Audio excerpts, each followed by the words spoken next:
Si vous vouliez empêcher l'Afrique de devenir une superpuissance, vous n'auriez pas besoin d'inventer une nouvelle stratégie. Le plan a déjà été écrit, testé et perfectionné au fil des siècles. Vous commenceriez par vous assurer que l'Afrique ne s'unisse jamais. Le moyen le plus simple de le faire est de maintenir les gens divisés selon des lignes ethniques, tribales et religieuses. S'ils commencent à travailler ensemble, rappelez-leur les griefs passés. Ravivez les vieilles blessures, financez les mouvements séparatistes, maintenez les différends frontaliers non résolus. Assurez-vous qu'à chaque fois qu'ils font un pas en avant, ils en font deux en arrière parce qu'ils sont trop occupés à se battre entre eux. Vous installeriez des dirigeants qui servent des intérêts étrangers, pas leur peuple. Trouvez les plus corrompus, les plus facilement manipulables, ceux qui désirent la richesse et le statut plus que le progrès. Offrez-leur le pouvoir en échange de leur loyauté. Si un leader émerge qui se soucie réellement de l'Afrique, débarrassez-vous de lui. Assassinez-les si nécessaire.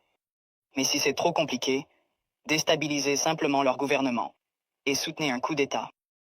S'ils parlent de nationaliser les ressources, faites-en un exemple. S'ils essaient d'unir l'Afrique, éliminez-les avant que l'idée ne se propage. Vous maintenez l'Afrique économiquement faible en vous assurant qu'elle ne s'industrialise jamais. Laissez-les exporter des matières premières, mais ne les laissez jamais les transformer eux-mêmes.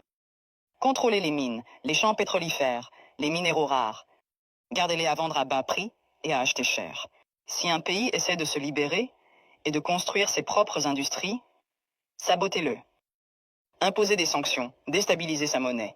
Financez l'opposition locale, faites s'effondrer son économie. Si cela ne fonctionne pas, orchestrez une guerre civile.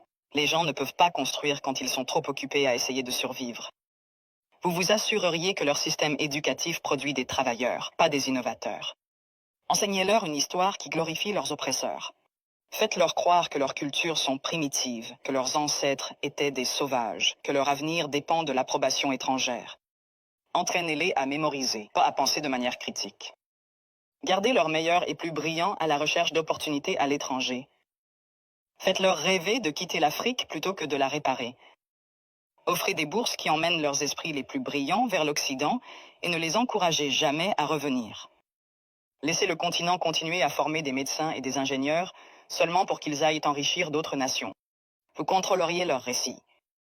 Possédez leurs médias, contrôlez leurs histoires, dictez leur image au monde. Faites-leur croire qu'ils sont corrompus, sans espoir, éternellement en crise.